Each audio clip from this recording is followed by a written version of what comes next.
কিন্তু আমরা মুক্তিযুদ্ধ করেছি, তার সুফল ভোগ করেছে এমন সব মানুষরা যারা ধারে কাছে ছিল না মুক্তিযুদ্ধে, আর যারা সত্যি সত্যি মুক্তিযুদ্ধে ত্যাগ স্বীকার করেছে তারা বঞ্চিত হয়েই চলেছে। এদের দাবি করেন তাদের কেউ মর্মান্তিকভাবে নিহত হয়েছেন বলে জানা যায়, যদিও এখনো তা প্রমাণিত হয় নাই। আবার আর একজনকে দেখলাম পত্রিকায় যে তিনি অভিযোগ করেছেন যে তার মালিকানাধীন একটা টিভি চ্যানেল জোর করে দখল করা হয়েছে। এর প্রধান বিচারপতি দেশ থেকে বাধ্য হন প্রধান সেনাপতিকে জাতীয় এবং আন্তর্জাতিক অভিযোগে অভিযুক্ত হতে হয়। পুলিশ প্রধান দুর্নীতির অভিযোগে অভিযুক্ত হন। সংসদ সদস্য পর্যন্ত, তিনি এবার একজন বিখ্যাত সাংবাদিকও বটেন, তার সম্পদ কেড়ে নেওয়া হয় বলে অভিযোগ করেন। সাধারণ মানুষ দ্রব্যমূল্যের অব্যাহত ঊর্ধ্বগতিতে বিপর্যস্ত। আপনার রাষ্ট্রের দেনা, বৈদেশিক দেনা $100 বিলিয়ন অতিক্রম করেছে। শর্ত পূরণের জন্য ভর্তুকি তুলে দেওয়া হচ্ছে। সাধারণ মানুষের জীবন মান অবনতি ঘটবে নিশ্চিত। এরকম একটা সময়ে দ্বাদশ বছর অতিক্রান্ত বা দ্বাদশ বছরে পদার্পণকারী নাগরিক ঐক্যের কাছে অনেকে, আমাদের যারা এখানে বক্তব্য রেখেছেন তারা সবাই প্রত্যাশা করেছেন আরো সাহসী, আরো সংগ্রামী ভূমিকা অভিযুক্ত করেছেন।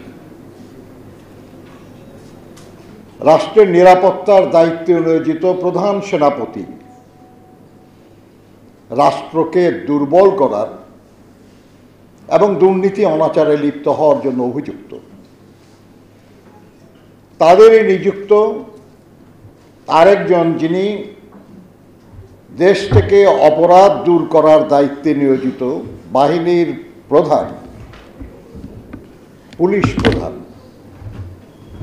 তিনি আজ দুর্নীতির অভিযোগে অভিযুক্ত। রাষ্ট্রের মানুষের নিরাপত্তা দেওয়ার দায়িত্ব যার, তার হাতে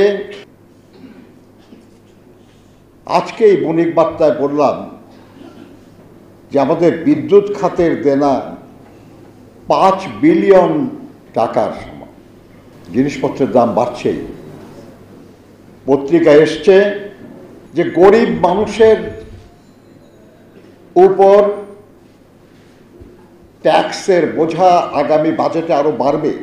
আমি অনেক সময় বলি আর কি, যে এই বাংলাদেশের মানুষ আর কত লড়াই করবে? তারা ভাষার জন্য জীবন দিয়েছে, তাদের ন্যূনতম অধিকারগুলির জন্য তারা জীবন দিয়েছে, স্বায়ত্ত শাসনের আন্দোলনে জীবন দিয়েছে, স্বাধীনতার লড়াইয়ে লক্ষ লক্ষ মানুষ জীবন দিয়েছে, সেই স্বাধীন দেশে গণতন্ত্রের জন্য জীবন দিয়েছে, গণতন্ত্র পুনঃপ্রতিষ্ঠার জন্য জীবন দিয়েছে। আর কত আন্দোলন তাদের করতে হবে, আর কত জীবন তাদের দিতে হবে? মানুষ, এই দেশের মানুষকে ন্যূনতম মৌলিক সব অধিকারের জন্য লড়াই করতে হবে, জীবন দিতে হবে। এই লড়াইয়ের একটা শেষ হওয়া দরকার। যুগের পর যুগ শুধু লড়াই করে যাব, তার ফল উপভোগ করতে পারবো না, এটা হতে পারে না। করার সুযোগ পাবে, হালাল উপার্জন করে তারা জীবিকা নির্বাহ করবে, সেরকম একটা রাষ্ট্র গড়ে তোলার জন্য আমাদের যে লড়াই, এই লড়াইয়ের একটা সফল গণতন্ত্র পুনঃপ্রতিষ্ঠার জন্য সীমাহীন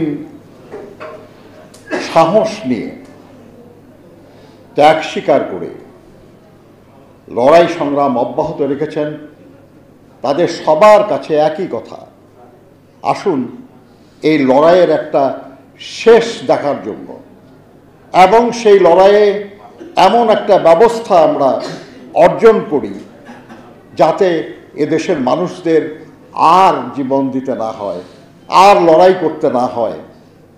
মান্না ভাই গণতন্ত্র মঞ্চের পক্ষ থেকে যে কল্যাণ রাষ্ট্র চিন্তার একটা ধারণা দেওয়া হয়েছে,